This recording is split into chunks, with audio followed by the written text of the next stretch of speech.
Hello, this is Donovan Ackley, and I'm trying to share with you a little bit about resilience in the LGBTQ community, gender and sex minorities, and how religions and spirituality can be a resource for resilience.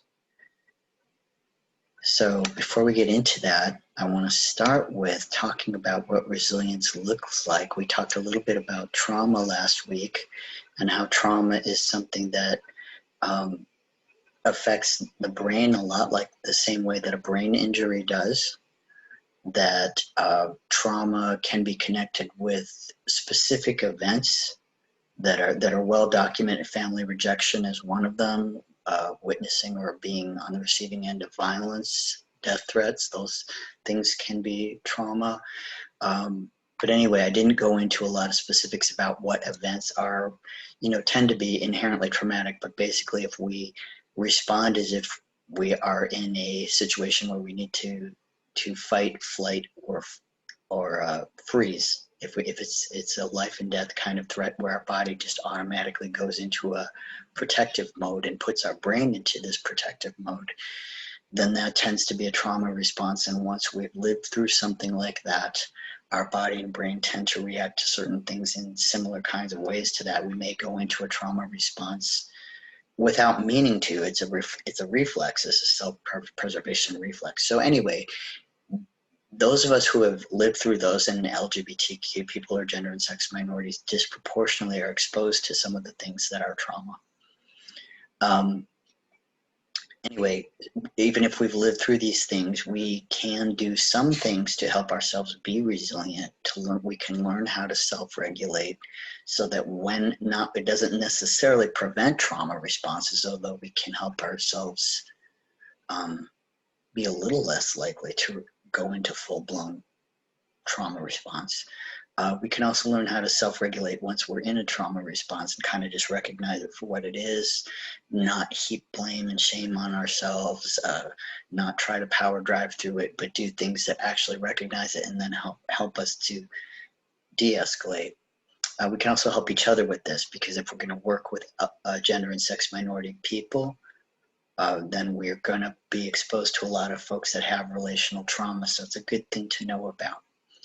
So I'm sharing some resources with links just like I did last time. So if you want to know more about these and see the context out of which they come, I do a lot of work on trauma recovery, and I'm always trying to learn more about trauma recovery and how to share it easily.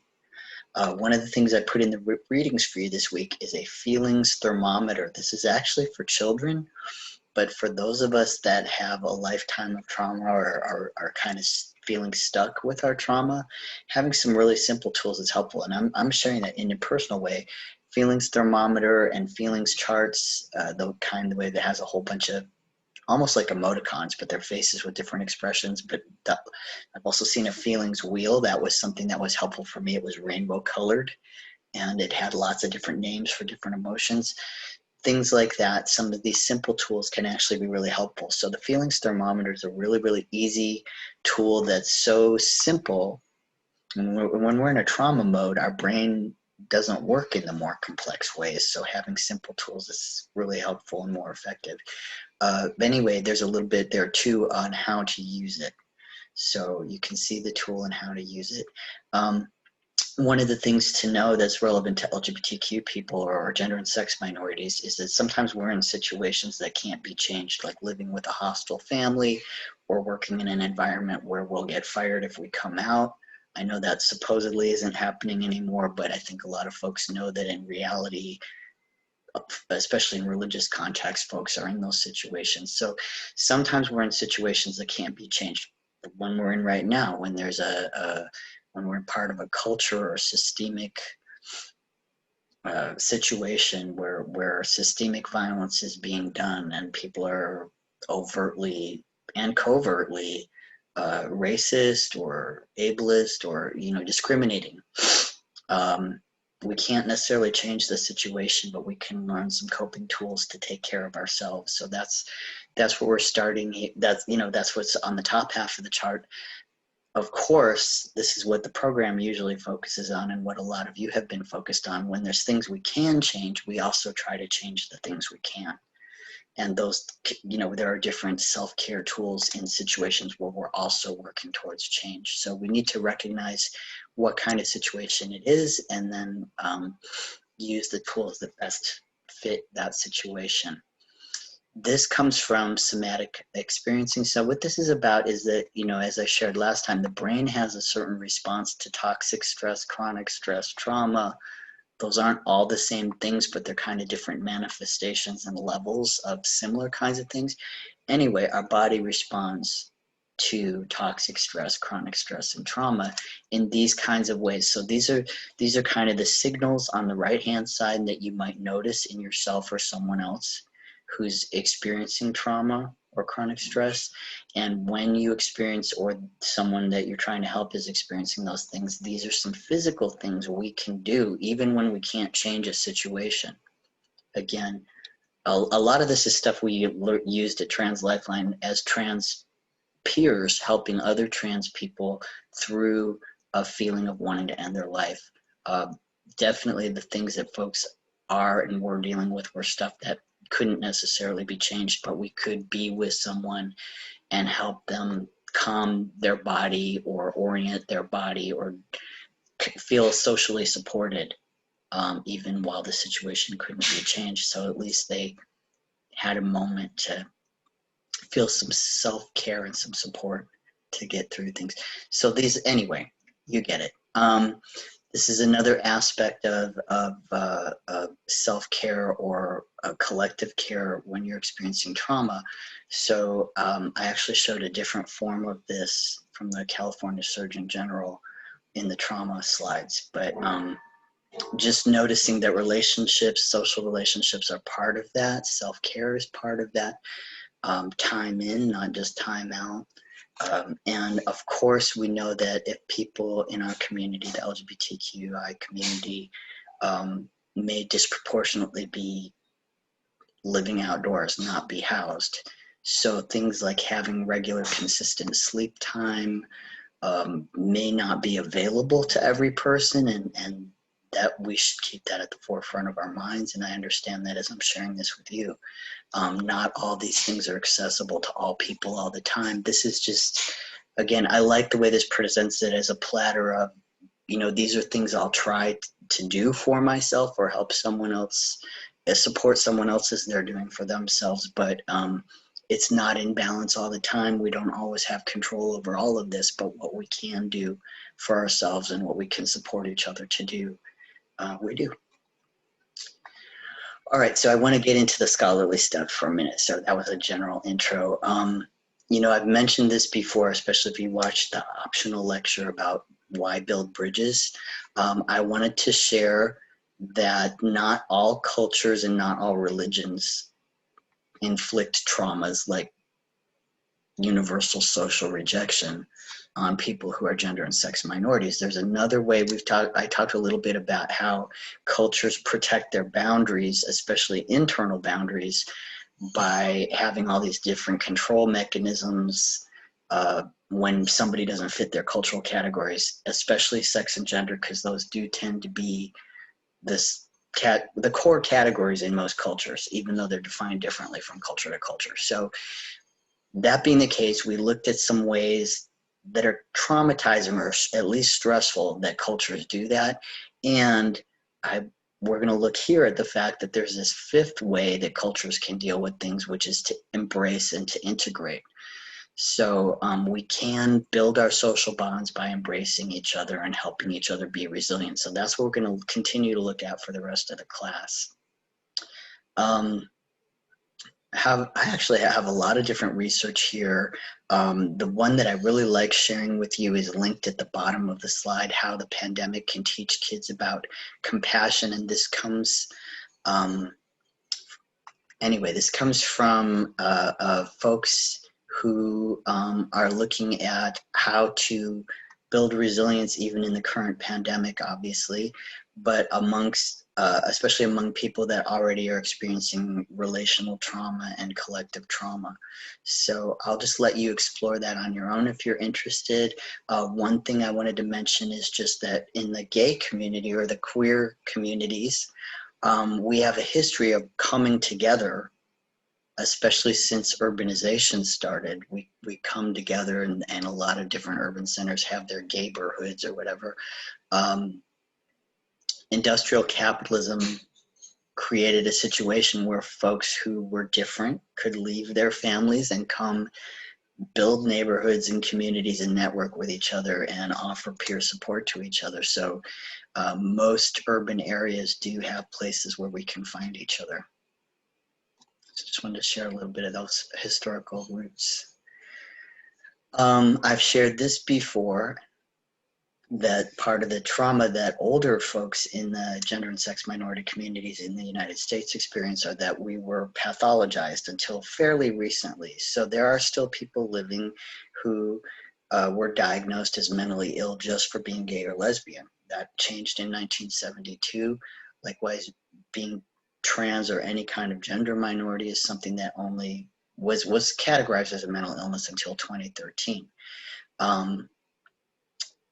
And AIDS is another trauma that occurred. That, and my point here really in bringing all this material together, I've got some citations here, but is that our communities have banded together to resist being pathologized, whether it's Stonewall or other places where we've gathered in urban settings or found each other, or now on the internet creating peer support networks.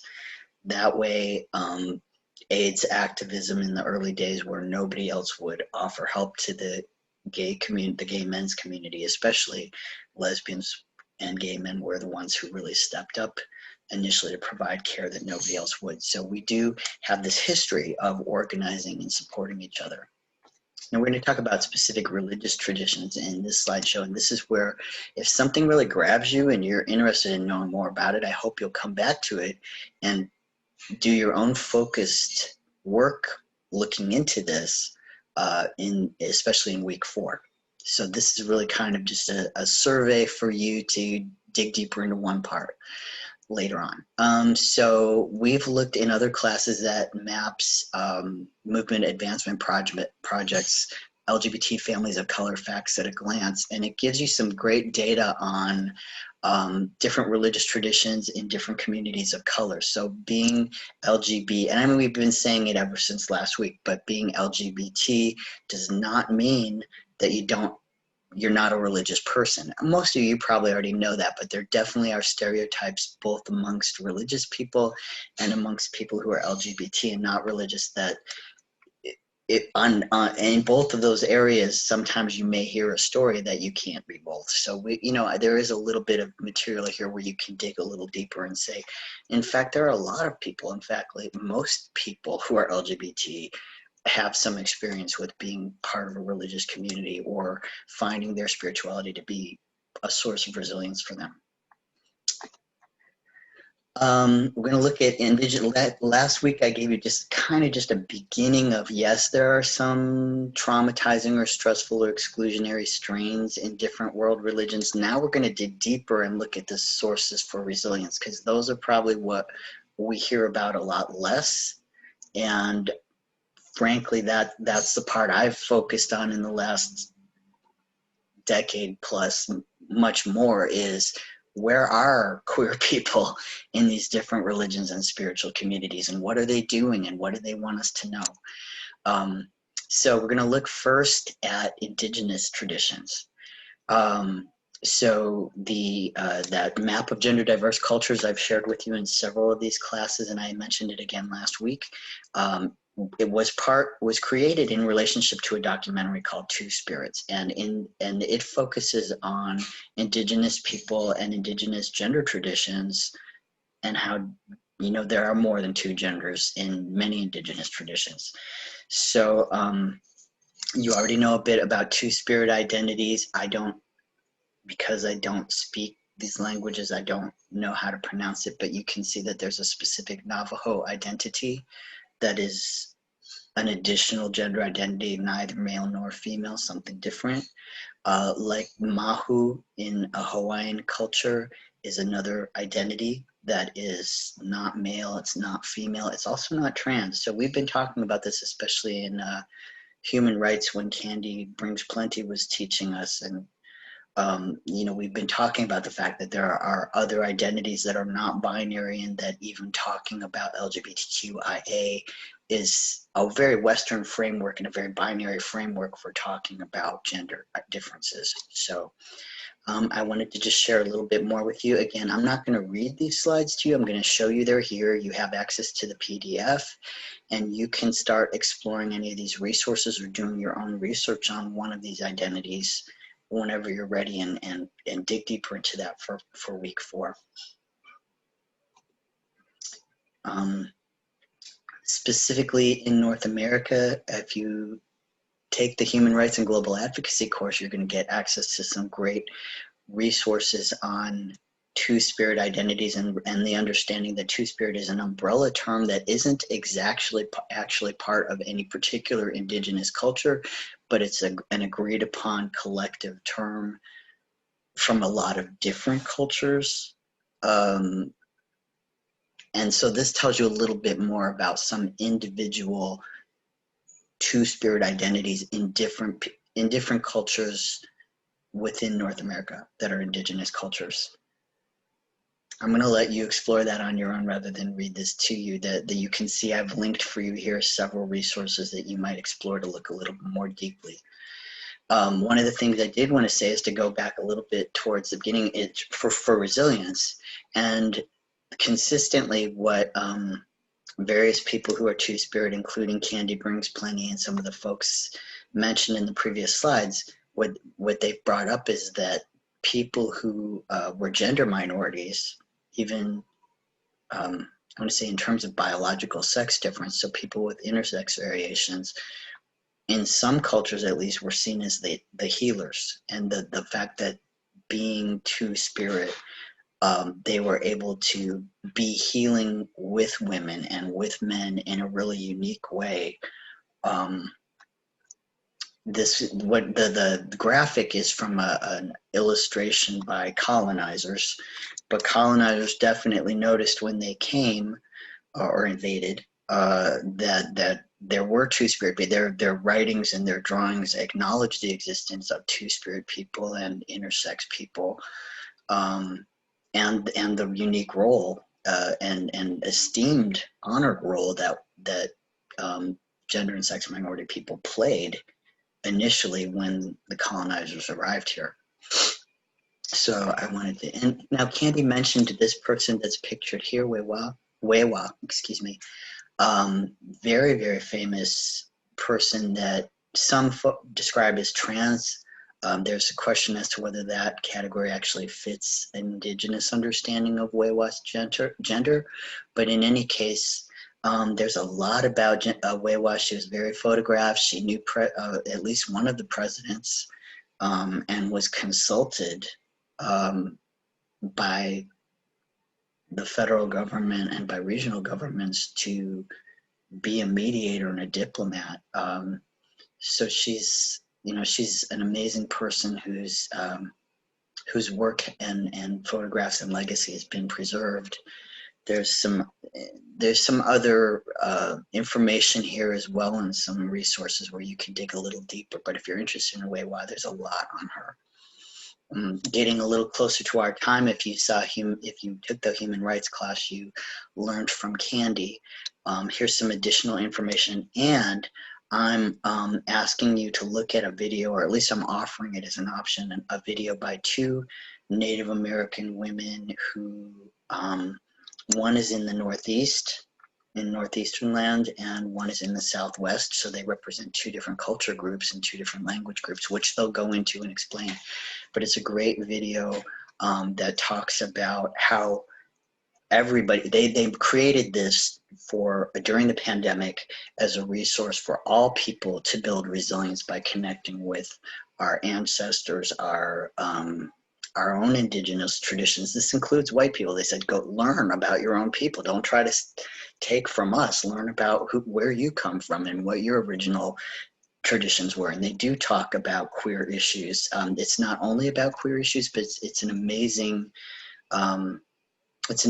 dialogue that it's trauma informed. It's about trauma recovery from indigenous perspectives, teaching from indigenous spiritual wisdom, willing to share that with anybody who's willing to listen. So there's that. And then I shared a bit from some other articles that just kind of show you why I asked Candy the question in the last class about who's allowed to use the word two-spirit, and you know, understanding that that refers to indigenous people and not necessarily anybody who wants to call themselves that's not part of their tradition. So Candy reframed that for us, but I did want you to see where the question comes from and how, as you saw with Candy, if you took that class, rediscovering and reconnecting with indigenous gender and sex minority traditions is building resilience within indigenous communities. So again, this is a place where spirituality, it's not, and they really make this point. I don't know if they really make this point in the materials that I've referenced here for you to look into if you're interested in this, but it's not the same as queer activism at LGBT centers per se. The point that Two-Spirit people keep making is this is a spiritual movement. This is a reconnecting with our spiritual traditions, because spiritually it's our indigenous religious traditions and teachings that tell us that who we are as Two-Spirit people is good, and that's an identity we embrace spiritually, not only politically. I hope that makes sense. But so it's a little different than urban queer activism in the US that isn't indigenous, if that makes sense. I shared this video with you actually, and I ended up sharing it in a different class.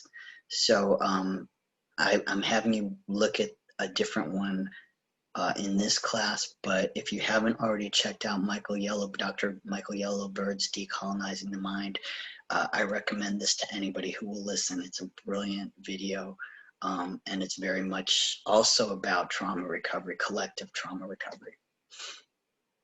Let's see, Islam. I have a lot here on Islam. A lot of folks think that Islam is inherently patriarchal and misogynistic and anti-queer. The work that I'm sharing here is from a work that I used to teach when I was presenting as a woman, and I used to teach it at an evangelical, I told you in the last week, I taught at an evangelical Christian university. Well, I taught Amina Wadud's work, and she's a Black Muslim woman.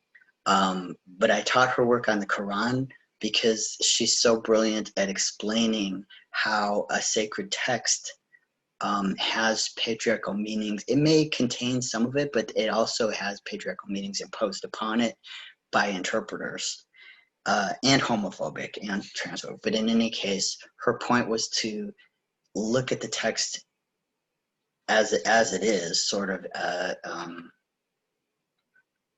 I can't explain it really. You know, Amina Wadud, her work is just brilliant, but it's very accessible. Quran and Woman is a really short book. It's really, really short. It's almost like barely more than a pamphlet, but it's so brilliant.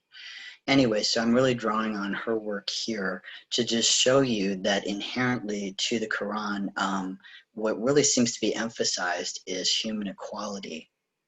The gender exists, but it's not really the defining characteristic of a human being, and it's not the defining characteristic of how God and a human being relate, or how human beings should relate to one another. So you can dig into this deeper if this is an area of interest for you. I just wanted you to see some of the different scholarly materials on gender diversity and sex diversity in Islam. And then I even specifically shared one that's actually focused on trans folks and intersex folks to even see in conservative Islamic states, Iran specifically, but there are there are some others, as I understand it, and I think in our last class, human rights and global advocacy, we looked at this a little bit more, but people who are born intersex are not necessarily, they're not necessarily actually excluded or disdained or interpreted as sinful, even in the same way as happens in the US. The surgeries aren't necessarily imposed on them as they are in the US and other Western countries. Homosexuality and same-sex marriages tend to be persecuted in Islamic countries, but being gender variant isn't necessarily treated that same way. So there's a little bit more information here and different resources actually from conservative Muslims as to why leaders and scholars, I want to be specific about that, as to why they can embrace gender diversity even though they don't have same-sex marriage inclusiveness at this point. So if you're interested in that, I'm not going to read that to you, but I have a lot here on that, so that they do believe if God created someone a certain way, then God created them that way. If they're intersex, they're intersex. They may, now because of their same, and I mentioned this last week, the problems that folks have who are religious with gender minorities often has to do with policing their sexual orientation. So in this case, you can see quite clearly, I've raised in bold, I've emphasized that there's a preference here for if someone seems to be more one way or another to push them toward a binary identity, and then they would be expected to be heterosexual within that assigned identity or remain celibate.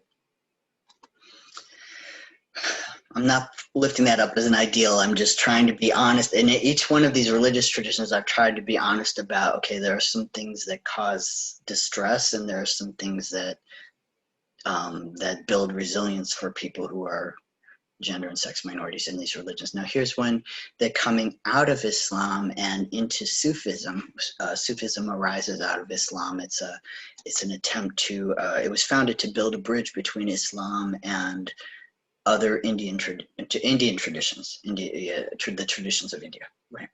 So, so it's kind of an integration of both practices. So this mystic poet Rumi had what seemed to be a same-sex love with another Sufi poet and scholar, Shams. And they left beautiful writings, and Rumi's love poetry especially is very inspiring. There's a lot on the internet about this. I summarized one resource that comes from a lesbian leader in the Christian tradition who was just writing a very admiring piece about the relationship between Rumi and Shams and how they expressed that in their spiritual teachings, because they remained religious leaders to the end of their days, you know, and their love for one another was quite well known in their time. In fact, it caused them some trouble. People were jealous of their closeness. So anyway, you can read more about that if you're interested. So I just wanted to share a little bit from Rumi. You can see excerpts from his writings and his poetry. I run across it all the time. He seems to be widely loved and enjoyed around the world, at least among folks that like poetry or folks that like spiritual wisdom. He's got a very broad appeal. But anyway, all right. And then of course I want to get to contemporary Muslims. So there's a wonderful, I would highly encourage you, if you're interested in queer folks in Islam, I would really encourage you to look at, why I made it so big, this photojournalistic essay by a queer author, and it's I'm going to get like sort of an online exhibit from all kinds of different all people all over the world who are queer and Muslim, in all kinds of queer identities, all kinds of Muslim identities. So that would be a great place to explore diversity within queer Islam, or if that's, yeah, that the intersections of queerness and Islam. How about that? This is a contemporary person in Los Angeles, a young trans man who has stayed within his Muslim faith of his family and his home faith community that he's been raised in fact, wearing his father's keffiyeh. And he raises some questions. Anyway, you can read an interview with him from the LA Times. That's fairly recent. So somebody of college age or thereabouts. This is the leader of the Mecca Institute. He is a gay imam. And as you can see, he's African-American as well as Muslim, excuse me. And he's founded this, I linked his website there because he's got not only his own school where he trains people, and he leads worship, obviously, I think it's on here, but anyway, he has a place that he leads a center of worship. He leads a school, and he has this online presence where there's it's like a resource center for anything you'd want to know about, from the intersections of being queer and Muslim, and places you can go worship, or scholarship you could go look into, or peer support groups. So I encourage you to check out his site if you're at all interested in this. And then there's a story in here about him founding his progressive Muslim school. And you can see that the things that inspired him were traumas. They were things like the AIDS crisis, the first wave of the AIDS crisis, being a person that was willing to minister to people going through that, and the survivors of losing their partners, their husbands to AIDS. He would perform services where no one else would. And he actually founded his school on the Trans Day of Remembrance, even though he's not trans himself. He's that inclusive. He's that good of an ally as a queer Muslim. And he and his husband both run this school. So there's more resources for trans Muslims specifically, since that last resource was particularly a cisgendered gay imam, but it's LGBT or gender and sex minority resources for Muslims. Okay, I'm going to do just a little bit more before I take a break. I don't have a whole lot on this, but this is a beginning of something you could look into more deeply. So in traditions that use the concepts of Yang, Yin, Li, this would be Taoism, Confucianism, and traditions that are derived from those.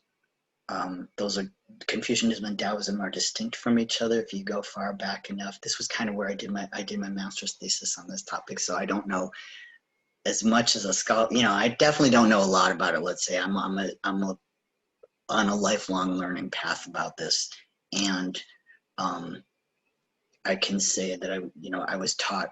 My guides were Korean, and were teaching me that a foundational part to be aware of was that Confucianism and Taoism arose as distinct paths from each other that have some significant differences, especially if you go to the time that they both arose. So they're different from one another. They're somewhat contrasting, and in the many hundreds of years since then, some people have blended different elements of them. In any case, in more Confucian influenced cultures, the emphasis is a bit more hierarchical between yin and yang, and their differences might be emphasized a bit more. In cultures or traditions or individuals more influenced by Taoism, the idea that these two are intertwined and that the relationship between them is one of seeking balance and harmony is more essential. Does that make sense? So my point in bringing this up is you can find elements of patriarchal, hierarchical, and thus homophobic, transphobic. You can find those in various Asian cultures, of course. If they're influenced by Confucianism especially, that might be more likely for those hierarchical or may come across as discriminatory to us, to some of us. And at the same time, we can't paint with a broad brush about this and just say, well, all of us in such cultures are like this, or all of us in such religions are like this, or you really can't, because if someone happens to be more influenced by Taoism, then they're more, regardless of what their national context may be, they may be more likely to be seeking harmony and kind of a balance between what might be called masculine and feminine. So they, in fact, all right, I'm belaboring this. You get my point. You could do more research on this, obviously. I just wanted to give you a little heads up about these different strains that this isn't my area of expertise, and I want to acknowledge it because it is important, and I look forward to learning more from other people who knew, and this is what I was trying to say. Advaita in Buddhism is something, and it comes up in yoga communities as well, influenced by Indian teaching is my point. Now, I'm not talking about fitness centers, but Advaita, non-dualism, is a goal in a lot of different Indian and Asian traditions. Non-dualism. So, all right, so we can't, we can't really assume that any particular culture of an Asian nation is inherently homophobic or transphobic or patriarchal. Anyway, I'm trying to challenge stereotypes, so I guess I might as well just come out and say that. In India, specifically, for example, there are traditions where not only is that Advaita, that non-dualism, embraced in a philosophical way, but you can even see that in portrayals of manifestations or avatars of deity. So even the divine is portrayed as having, a blend of both male and female characteristics, being non-binary. The divine is non-binary in some manifestations. There are some binary manifestations as well, but I was just sharing with you that, again, certain forms, certain streams in these traditions really pursue a non-binary or non-dualistic or harmonious integration of masculinity and femininity. So tantric yoga, kundalini yoga. I know a lot of there are gay practitioners of tantric yoga. There are people that teach that. It can be, it isn't always, but it can be an inclusive stream of yoga teaching and practice. And we've talked a lot in our other courses about the Hijra. And I did want to share, I shared this actually as a reading option in our trans affirming gender identities courses. So some of you might remember this, but I did share interviews with Nina Schobel, who was one of the co-founders of Trans Lifeline back in the day, and her explanation as an Indian trans woman of what's different between being Hijra, which is a devotee of Krishna, and that's an actual religious, it's a religious identity. And not only a gender identity, whereas there are some Indian women who are not practicing Indian religious traditions and, in fact, have religious trauma. In Nina's case, she shared that before. She has religious trauma from growing up in India, and her experience of Indian religious traditions was not something that she found she wanted to continue with. So for her, she understands herself to be a trans woman in the same way that we use that word in the US. She lives in the US now anyway, but I hope that makes sense. We can't just assume just because someone's Indian and they're a gender minority, it doesn't mean we can impose our lens of what their gender identity is. As always, listen, let that person tell you who they are and then believe them. So not all Indian women who were assigned male at birth are Hijra. Okay. But anyway, so understand that the Hijra is a religious identity, and that's something that could be looked into. On the same, sort of the same note, building this out a little bit more, I've shared with you before too in the Trans Affirming and Gender Identity course, a little bit about Celia Sadia Daniels, who continues to be a very active advocate for trans community nationally, but especially in Southern California. And here she's pictured with Mason Davis. If you don't know who Mason Davis is, Mason Davis was forever and forever was the executive director of Transgender Law Center.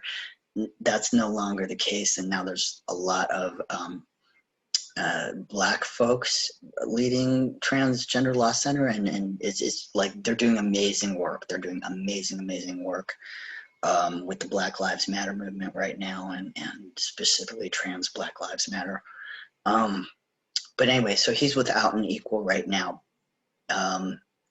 Basically, just I wanted to share a little bit with you about her as a contemporary Indian woman who is still drawing on strains of Indian spirituality, but is not a Hijra, right? And a little bit more about yoga, so other manifestations of yoga as a spiritual movement, decolonizing yoga, queering yoga, specifically trans-affirming, trans-inclusive strains of yoga, and there's more materials here if you want to look into that a little bit more about trans people, including myself. That's one of our, I don't know if I'll make it required or not, but one of your reading options this week is a chapter from me in an upcoming book about being my experience of yoga as a spiritual way to embrace my trans and intersex body,